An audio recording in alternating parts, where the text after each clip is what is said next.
నమస్కారం. ఏసీ న్యూస్కి స్వాగతం. వారానికి 5 రోజులు పని దినాలు డిమాండ్ చేస్తూ United forum of bank union సమ్మెకు పిలుపునివ్వడంతో అద్దెంకిలో అన్ని ప్రభుత్వ రంగ బ్యాంకులు మూతపడ్డాయి. మంగళవారం అద్దెంకిలో ఎస్బీఐ బ్యాంకు నందు ఉద్యోగులు సమ్మె చేశారు. ముందుగా వారి డిమాండ్స్ మీద నినాదాలు చేస్తూ నిరసనలు తెలిపారు. బ్యాంకు ఉద్యోగులు చేస్తున్న సమ్మెకు సిఐటియు మద్దతు తెలిపింది. ఈ సందర్భంగా యుఎఫ్బియు నాయకులు అరవింద్ మాట్లాడుతూ బ్యాంకు ఉద్యోగులకు 5 రోజుల పనిదినాలు అమలు చేయమని ఎప్పటి నుంచో అడుగుతున్నా స్పందన లేదని, ప్రభుత్వం ఒప్పుకున్నా అమలు చేయలేదని, నేడు దేశవ్యాప్తంగా బ్యాంకు ఉద్యోగులు సమ్మె చేస్తున్నారన్నారు. ప్రస్తుతం 2 శనివారాలు సెలవు దినంగా ప్రకటించాలని, మిగతా 2 శనివారాలు కూడా సెలవు దినంగా ప్రకటిస్తే అదనంగా పనిచేస్తామని యుఎఫ్బియు తెలిపిందని, అయినా అమలు చేయకపోవడంతో నేడు బ్యాంకర్లు దేశవ్యాప్తంగా సమ్మెకు దిగడం జరిగిందన్నారు. యుఎఫ్బి పిలుపు మేరకు ఈరోజు దేశవ్యాప్తంగా సమ్మె జరుగుతుంది. దానికి కారణం మేము బ్యాంకింగ్ ఉద్యోగ సంఘాలందరూ కలిసి 5 డే బ్యాంకింగ్ గవర్నమెంట్ని అడగడం జరిగింది. కానీ గవర్నమెంట్ మౌఖికంగా ఒప్పుకుంది, కానీ దాన్ని ఇంప్లిమెంట్ చేయట్లేదు. అందుకోసం యుఎఫ్బి తరఫున 8 బ్యాంకింగ్ యూనియన్స్ అన్నీ కలిపి ఈరోజు దేశమంతటా ఉద్యమం చేస్తున్నాయి. ఎందుకోసం అంటే 5 డే బ్యాంకింగ్ కోసం.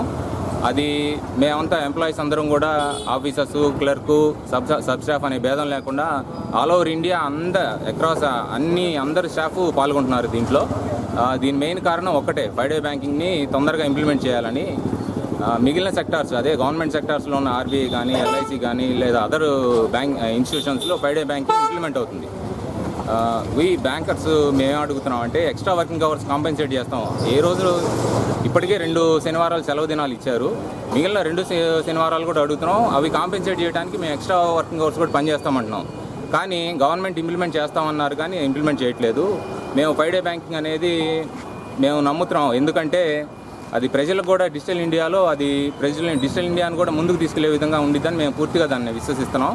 కాబట్టి మా ఈ డిమాండ్ని ప్రభుత్వం పరిశీలించి దాన్ని అమలు చేయాలని కోరుకుంటూ ఈనాడు దేశవ్యాప్తంగా సమ్మె చేస్తున్నాం. ఈరోజు దేశవ్యాప్తంగా బ్యాంకింగ్ రంగంలో పనిచేస్తున్నటువంటి ఉద్యోగస్తులు అన్ని రంగాలలో సమ్మె చేస్తూ ఉన్నారు. ఈ సమ్మెకి సిఐటియు సంపూర్ణ మద్దతు తెలియజేస్తూ ఈరోజు అద్దెంకి జరిగిన కార్యక్రమంలో మేము మద్దతు తెలియజేశాం. ఈరోజు బ్యాంకు ఉద్యోగాలు అడుగుతున్నటువంటి న్యాయమైనటువంటి డిమాండ్స్ను కేంద్ర ప్రభుత్వం గతంలో సమ్మె చేసిన కాలంలో రాతపూర్వకంగా ఒప్పందం చేసింది. ఈ ఒప్పందాన్ని అమలు చేయకుండా ఇప్పటిదాకా దాన్ని ప్రభుత్వం చిత్తశుద్ధితో చేయట్లేదు. అందుకని ఇప్పటికైనా సరే న్యాయమైనటువంటి బ్యాంకర్స్ ఉద్యోగస్తులు అడుగుతున్నటువంటి డిమాండ్స్ని ఇప్పటికైనా అమలు చేయాలని, ఆమోదం తెలిపినటువంటి ఏవైతే డిమాండ్లు ఉన్నాయో వాటిని అమలు చేయాలని చెప్పేసి కూడా సిఐటి తరఫున డిమాండ్ చేస్తున్నాం. దాంతోపాటు బ్యాంకింగ్ రంగాన్నంతా కొన్ని బ్యాంకులన్నింటినీ ప్రైవేట్ పరం చేసి మెర్జ్ చేసే పేరుతోటి బ్యాంకింగ్లన్నింటినీ ఇచ్చేస్తూ ఉన్నారు. ఈ రకంగా పోయే పని అయితే బ్యాంకింగ్ రంగంతో ప్రభుత్వ రంగం నుండి ప్రైవేట్ పరం అయ్యేటువంటి ప్రమాదం కొంచెం ఉన్నది. కాబట్టి ఈ విధానాలపైన కూడా సిఐటి మేము తీవ్రంగా ఖండిస్తూ ఉన్నాం. బ్యాంకింగ్ రంగం ప్రభుత్వ రంగంలోనే కొనసాగించాలని చెప్పేసి కూడా అడుగుతున్నాం. వాళ్ళు ఏదైతే 5 రోజులు వారానికి 5 రోజులు పని దినాలకు సంబంధించినటువంటి న్యాయమైన డిమాండ్ ఈ పాటికి ఎల్ఐసి ఇట్లాంటి వాటిల్లో అమలు చేస్తూ ఉన్నారు. అందుకని న్యాయమైనటువంటి వాళ్ళు ఎక్స్ట్రా టైం కూడా పనిచేస్తూ ఉన్నారు. అంటే ఇప్పటికీ చాలా రంగాల్లో పనిచేస్తున్నటువంటి, ఉదాహరణకు ఆర్టీసీ ఇట్లాంటి రంగాల్లో పనిచేస్తున్నటువంటి ఉద్యోగులు ఒత్తిడికి గురయ్యి ఆటో స్టోకులతో చాలామంది చనిపోతూ ఉన్నారు. అట్లాంటి ఈ బ్యాంకులో పనిచేసేటువంటి ఉద్యోగులు కూడా మానసిక వేదనకు గురవుతూ ఉన్నారు, ఒత్తిడికి గురవుతూ ఉన్నారు. దీనికి సంబంధించినటువంటి వాళ్ళు న్యాయమైనటువంటి 5 రోజులు వారానికి 5 రోజులు పని కల్పించడం అనేది న్యాయమైన డిమాండ్. కాబట్టి కేంద్ర ప్రభుత్వం వెంటనే ఇచ్చినటువంటి వాళ్ళకి ఇచ్చినటువంటి ఏదైతే ఉందో ఇంతకుముందు హామీని అమలు చేయాలని చెప్పేసి ఈ సందర్భంగా డిమాండ్ చేస్తున్నాం. తంగిరాల వెంకటేశ్వర్లు, సిఐటియు, అద్దంకి. జయప్రదం చేయండి బ్యాంకు ఉద్యోగుల సమ్మెను, జయప్రదం చేయండి బ్యాంకు ఉద్యోగుల సమ్మెను. రంగాన్ని కాపాడాలి, ప్రభుత్వ రంగంలోనే కొనసాగించాలి బ్యాంకింగ్ రంగాన్ని. జయప్రదం చేయండి బ్యాంకు ఉద్యోగుల సమ్మెను, జయప్రదం చేయండి. జిందాబాద్ 5 day banking we demand. 5 day banking we demand. UFBU march on. UFBU march on. Our unity long live. Our unity long live. आवाज दो, आवाज दो. मेंबर जिंदाबाद. मेंबर UFBU जिंदाबाद. UFU Zindabad. Zindabad, Zindabad. UFU Zindabad. Zindabad, Zindabad. Bank Employees Unity Zindabad. Zindabad, Zindabad. Honor, honor. Implement settlement. Implement, implement. Implement settlement. Implement, implement. Delaying tactics down, down. Down, down, down, down. Delaying tactics down, down. Down, down, down, down. Government clearance we demand. We demand, we demand. Government clearance we demand. We demand, we demand.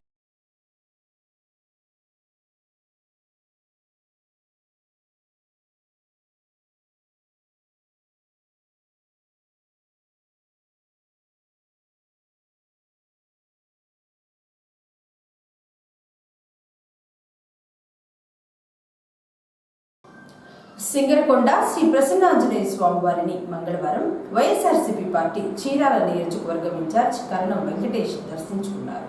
ముందుగా ధ్వజస్తంభం వద్ద మొక్కుకొని ఆలయ ప్రదక్షిణ తదుపరి ప్రసన్నాంజనేయ స్వామి వారిని దర్శించుకుని ప్రత్యేక పూజలు చేయించుకున్నారు. ఈ సందర్భంగా కరణం వెంకటేష్ ను అర్చకులు ఆశీర్వదించి తీర్థ ప్రసాదాలు అందజేశారు.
ఉభయ తెలుగు రాష్ట్రాలలో ఫిబ్రవరి 1వ తేదీ నుంచి హైదరాబాద్ టు అమరావతి వరకు మరో గ్రంథాలయ ఉద్యమం బస్సు యాత్ర ప్రారంభం కానున్నదని పీపుల్ లైబ్రరీ నిర్వాహకులు మన్నం త్రిమూర్తులు అన్నారు.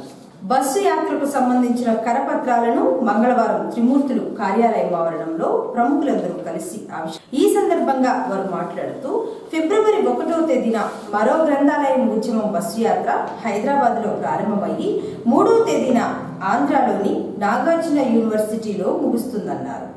పుస్తక పఠనం కొరవడి నేటి సమాజంలో విద్యార్థులు ఎన్నో అవకాశాలు కోల్పోతున్నారని, ప్రతి గ్రంథాలయంలో, పట్టణంలో, విద్యాలయంలో లైబ్రరీలు ఏర్పాటు చేసుకునేందుకు సమిష్టి కృషి అవసరమన్నారు. మరో గ్రంథాలయం ఉద్యమంలో ప్రతి ఒక్కరూ భాగస్వాములు కావాలని త్రిమూర్తులు పిలుపునిచ్చారు. స్వాతంత్ర సమరంలో గ్రంథాలయ ఉద్యమం ప్రముఖ పాత్ర పోషించిందని గుర్తు చేశారు. మరో గ్రంథాలయ ఉద్యమంలో భాగంగా రేపు ఫిబ్రవరి 1న హైదరాబాద్ ఉస్మానియా యూనివర్సిటీలో హైదరాబాద్ టు అమరావతి బస్సు యాత్ర ప్రారంభమగును. ఈ బస్సు యాత్ర అనేక జిల్లాల నుండి, అనేక పట్టణాల నుండి తిరుగుతూ వచ్చి ఆంధ్రప్రదేశ్లో నాగార్జున యూనివర్సిటీలో బహిరంగ మీటింగ్తో, కాంపౌండ్లో బహిరంగ మీటింగ్తో క్లోజ్ అవుతుంది ప్రోగ్రాం. కాబట్టి నేటి తరం పుస్తక పఠనానికి దూరం అవుతున్నారు, సామాజిక స్పృహకి దూరం అవుతున్నారు. వ్యక్తిగత, కుటుంబ, సామాజిక అవేర్నెస్ ఎంతో చాలా తక్కువగా యువకుల్లో ముందుకెళ్తున్నారు. ఎందుకంటే అవి పుస్తక పఠనం లేకపోవటమే ప్రధాన కారణం. పుస్తక పఠనం లేకపోవటమే సామాజిక స్పృహ ప్రధాన కారణం. ఇలాంటి నేటి బాల్య రేపటి పౌరులన్న నినాదానికి వ్యతిరేకంగా నేటి యువత పయనిస్తోంది. వారిలో ఎంతో కొంతైనా మేలుకొల్పుదామని, భావితరాల వారికి మంచి భవిష్యత్తునిద్దామని మరో గ్రంథాల ఉద్యమం ఉభయ తెలుగు రాష్ట్రాల్లో జరుగుతుంది. అందులో భాగంగా ఈ బస్సు యాత్ర ఫిబ్రవరి 1న మొదలయ్యి ఉస్మానియా యూనివర్సిటీలో ఆంధ్రప్రదేశ్లో నాగార్జున యూనివర్సిటీలో క్లోజ్ అవుతుంది. కాబట్టి అవకాశం ఉన్నవాళ్ళు ఈ బస్సు యాత్రలో పాల్గొనవచ్చు.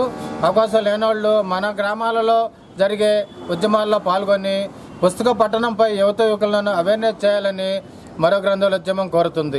ఈ గ్రంథాలోద్యమం ప్రతి ఒక్కరిని ఉద్దేశించి జరుగుతుంది. ప్రతి గ్రామం, పట్టణం, మండలం, జిల్లా, స్టేటు, ఇండియా మొత్తం కూడా. కాబట్టి దీంట్లో ముఖ్యంగా మేధావులు, ఉపాధ్యాయులు, అడ్వకేట్స్, సామాజిక స్పృహగల మేధావులు అందరూ కూడా ఈ ఉద్యమంలో పాల్గొనాలి. పుస్తక పఠనం లేనిదే భవిష్యత్తులో మనం ఈ సమాజానికి ఎలాంటి మంచి ఇవ్వలేము. పుస్తక పఠనంతో మనం దేన్నైనా సాధించగలం. పుస్తక పఠనంతో మనం ఏ లక్ష్యాన్నైనా కూడా చేరుకోగలమని మేధావులు గతంలో స్వాతంత్ర సమరంలో గ్రంథాలోద్యమం ఎంతో ప్రముఖ పాత్ర వహించింది. ఆ రోజు అనేక సాహిత్య ప్రచురణతో, విప్లవ ప్రచురణతో బ్రిటిష్ వారిని భారత సంకలనం తెంచి బ్రిటిష్ వారిని ఎల్లగొట్టేందుకు అనేక ముఖ్య పాత్రలు పోషించింది గ్రంథాలోద్యమం. అందుకు ఎంతోమంది మహానుభావులు, చరిత్రకు ఎక్కని మహానులు ఎంతోమంది ఉన్నారు. వారికి మనం జయజయలు, జోహార్లు పలకాల. దాదాపుగా గత 5 సంవత్సరాల నుంచి అద్దంకి అభివృద్ధికి పాటుపడుతున్నటువంటి వ్యక్తి, కాలుష్య నివారణ కోసం, పర్యావరణ పరిరక్షణ కోసం పోరాటం చేసినటువంటి వ్యక్తి ఇంకొక ఉద్యమం ప్రారంభించాడు. అదే మరో గ్రంథాలయ ఉద్యమం. ఈ ఉద్యమం దాదాపుగా 2010లో మొదలయ్యి ఇంకా కొనసాగుతూనే ఉంది. గ్రంథాలయ ఉద్యమం అద్దంకిలో ఈనాటికి త్రిమూర్తులు పోరాటం చేసి అనేక మంది అధికారులను కలుసుకొని చివరికి స్థలాన్ని సంపాదించగలిగాడు. సంపాదించడమే కాదు, త్వరలో గ్రంథాలయాన్ని కూడా ప్రారంభించమని అనుకుంటూ ఉన్నాం. ఈ మరో గ్రంథాల విజయం ఏంటంటే ప్రతి వ్యక్తి చేత చదివించాలి, ప్రతి వ్యక్తి గ్రంథాలయానికి వెళ్ళాలి, విజ్ఞానం సంపాదించుకోవాలి అనేటువంటి ధ్యేయంతో ఇది దాదాపుగా 1820 ప్రారంభమైనటువంటి గ్రంథాలయ ఉద్యమం. ఆనాడు స్వార్థపాటు అనేక మంది దీనిలో పాల్గొని ఈ గ్రంథాలయ ఉద్యమానికి పోరాటం చేశారు. ఆనాటి గ్రంథాలయ వాళ్ళే అనేక మంది పల్లెటూళ్ళల్లో ఈ యొక్క విషయాలు తెలుసుకొని వాడు పాల్గొంటే గ్రంథాలయం కాబట్టి అటువంటి గ్రంథాలయ ఉద్యమాన్ని మళ్ళీ ఎప్పుడు ప్రారంభించారు మిత్రుడు మంచిగా వెంకటరెడ్డి గారు. దాన్ని ఆదాయం తీసుకొని అద్దంకిలో మన త్రిమూర్తులు ఒక మెంబర్గా తయారయ్యి ఈ ఉద్యమంలో పాల్గొంటూ ఉన్నాడు. వారు పాల్గొనేటువంటి యొక్క ఉద్యమం హైదరాబాద్ నుంచి నాగార్జున యూనివర్సిటీలో జరిగినటువంటి కార్యక్రమంలో అనేక జిల్లాల ప్రధాన కేంద్రాలు ఉంటామని, ఆ ప్రధాన కేంద్రాలు వాళ్ళు అక్కడ ఈ ఉద్యమం యొక్క హాస్యాన్ని తెలియజేస్తూ చివరిలో నాగార్జున యూనివర్సిటీ పెట్టేటువంటి యొక్క ఉద్యమంలో ఈ యొక్క బహిరంగ సభలో పూర్తిగా ఈ యొక్క ఉద్యమానికి స్ఫూర్తి పొంది అనేక మంది రాజ్యం కోరుకుంటూ వారి యొక్క ఉద్యమ స్ఫూర్తి బట్టి మనం కూడా వారికి పూర్తి సహాయం చెప్తూ ఉద్యమం విజయవంతం కావాలి. హైదరాబాద్ నుండి అమరావతి బస్సు యాత్ర విజయవంతం కావాలి. హైదరాబాద్ నుండి అమరావతి బస్సు యాత్ర విజయవంతం కావాలి. మరో గ్రంథాలయ ఉద్యమం విజయవంతం కావాలి.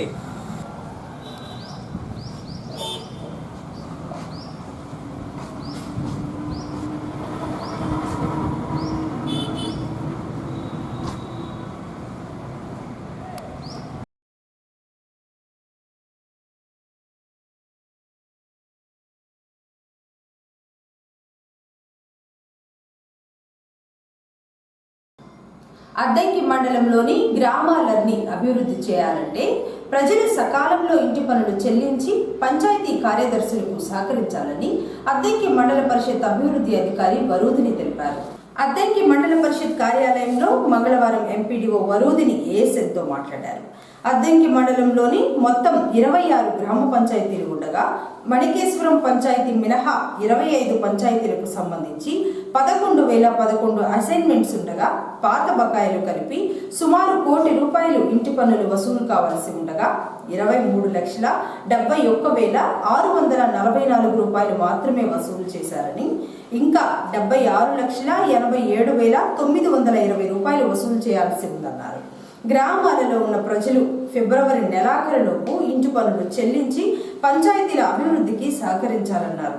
ఇంటి పన్నులు వసూలు చేయడంలో దేనుకొండలో 100% పూర్తి చేశారని, ఇదే తరహాలో మిగతా గ్రామ పంచాయతీలు 100% పూర్తి కావాలన్నారు. మండలంలో ఉన్న 27 గ్రామ పంచాయతీలు 26 గ్రామ పంచాయతీల్లోనూ ఇంటి పన్ను వసూళ్లు ముమ్మరంగా జరుగుతోంది. దీని గురించి శ్రీయుత గౌరవ ఉప ముఖ్యమంత్రి పవన్ కళ్యాణ్ గారు, గౌరవ కమిషనర్ గారి ఆదేశాల మేరకు, కలెక్టర్ గారు మరియు జిల్లా పంచాయతీ అధికారి ఆదేశాల మేరకు ప్రతి గ్రామంలోనూ పంచాయతీ కార్యదర్శులు ఇంటి పన్ను వసూళ్లు ముమ్మరం చేశారు. దీన్ని సహకరించి గ్రామస్తులందరూ కూడా ఇంటి పన్ను వసూలు చేస్తేనే గ్రామాలు స్వయం పోషకంగా అయిపోయి గ్రామాభివృద్ధికి ఉపయోగపడతాయి. ఈ సంవత్సరం ఎటువంటి అవినీతికి తావు లేకుండా ఉండటం కొరకు ఈ ఇంటి పన్నుల్ని ఆన్లైన్ చేయడం అనేది పెట్టారండి. దానికి ఒక వెబ్సైట్ ఉంది, http://swarnapanchayati.apcfss.in మనం ఆన్లైన్లో కట్టచ్చు. మీరు ఎక్కడ ఏ దేశంలో ఎక్కడ ఉన్నప్పటికీ ఇంటి పన్ను కట్టవచ్చు. మీరు కట్టిన రసీదు కూడా మీకు ఆన్లైన్లో మీ మొబైల్కే రసీదు వస్తుంది, మీ మొబైల్కి కట్టినట్టు నోటీస్ కూడా వస్తుంది, ఇంటిమేషన్ కూడా వస్తుంది. కాబట్టి అందరూ ఈ అవకాశాన్ని సద్వినియోగం చేసుకుని గ్రామాల్లో ఇంటి పన్నుల్ని ఆన్లైన్లో చెల్లించవలసిందిగా కోరుతున్నాం. అలాగే మీ ఇళ్ళ దగ్గరకు మీ గ్రామాల్లో మీ పంచాయతీ కార్యదర్శులు వచ్చినప్పుడు వారికి సహకరించి ఇంటి పన్నులు, నీటి పన్నులు చెల్లించవలసిందిగా, తద్వారా గ్రామ పురోభివృద్ధికి సహకరించవలసిందిగా కోరుతున్నాం. ఇప్పుడు 26 గ్రామ పంచాయతీలకు సంబంధించి 1,07,00,000 డిమాండ్ ఉందండి. దాంట్లో 23,71,644 ఇప్పటి వరకు వసూలు చేశాము. మొత్తం 23% అయింది. ఈ త్వరలో మిగతాది కూడా మార్చి 15 లోపు అంతా 100% వసూలు చేయాలనుకున్నాం. అలాగే దేనుకొండ గ్రామ పంచాయతీలో 100% వసూలు చేశారు మొట్టమొదటిసారిగా. ఈ విషయంలో కూడా వారిని అభినందిస్తున్న గ్రామస్తులను కూడా సహకరించినందుకు. ఇలాగే అన్ని గ్రామాలు కూడా సహకరించి 100% ఇంటి పన్ను వసూలును విజయవంతం చేయాలని కోరుతున్నాం. పార్కింగ్ చేసి ఉన్న motor cycle battery short circuit కావడంతో పూర్తిగా దగ్ధమైన సంఘటన సోమవారం రాత్రి అద్దెంకి పట్టణంలోని ప్రభుత్వ జూనియర్ కళాశాల ఆవరణలో జరిగింది. అద్దెంకికి చెందిన వీరబ్రహ్మ వాకింగ్ చేసేందుకు జూనియర్ కళాశాలకు వెళ్ళాడు. మోటార్ సైకిల్ పార్కింగ్ చేస్తుండగా ఒక్కసారిగా మంటలొచ్చాయి. మోటార్ సైకిల్ పూర్తిగా దగ్ధమైంది. సోమవారం కొత్త బ్యాటరీ వేయించాడని, షార్ట్ సర్క్యూట్తోనే ఈ ప్రమాదం జరిగిందని వీరబ్రహ్మం తెలిపారు.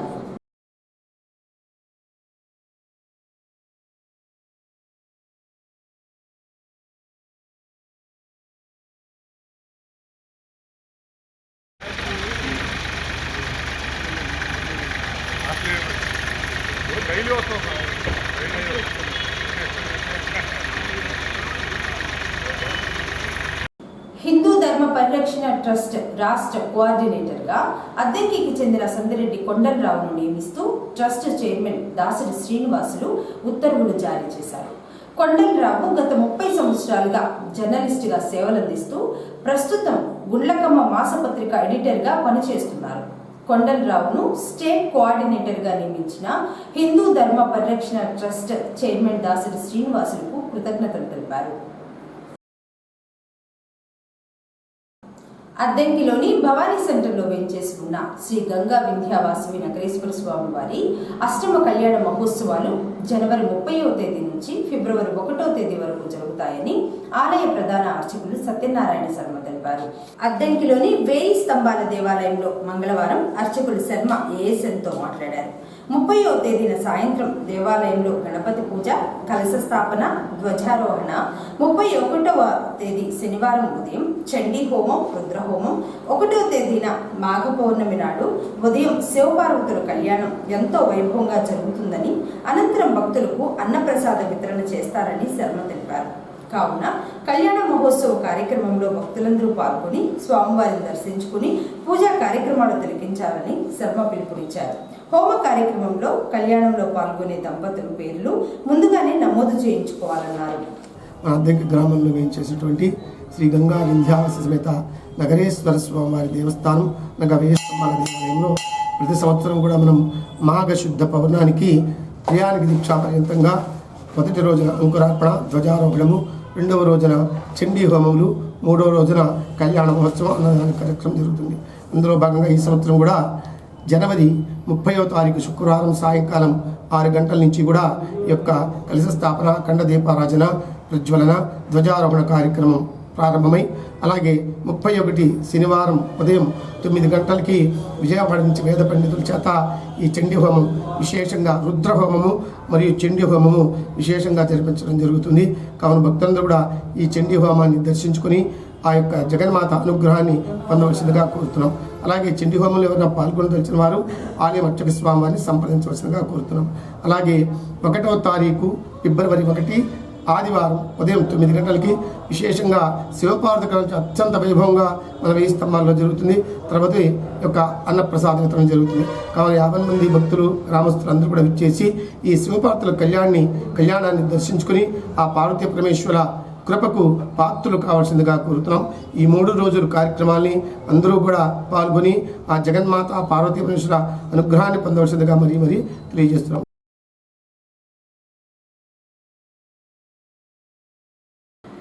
జాతీయ ఆహార భద్రత మరియు పోషక రబీ సీజన్లో పొగాకు పంటకు బదులుగా ఇతర పంటలు సాగు చేయాలని వ్యవసాయ శాఖ సహాయ సంచాలకులు ఎఫ్రహీం అన్నారు. అద్దంకిలోని విఏఓలకు ఏర్పాటు చేసిన సమావేశంలో ఏడీఏ ఎఫ్రహీం హాజరై మాట్లాడారు. మొక్కజొన్న, శనగ పంటలకు ప్రభుత్వం రాయితీ ఇస్తుందని, వాటికి సంబంధించిన పురుగు మందులు కూడా రైతులకు రాయితీపై ఇస్తున్నారని, రైతులు ఈ అవకాశాన్ని వినియోగించుకోవాలని ఎఫ్రహీం చెప్పారు. ఏసీ న్యూస్ ఇంతటితో సమాప్తం.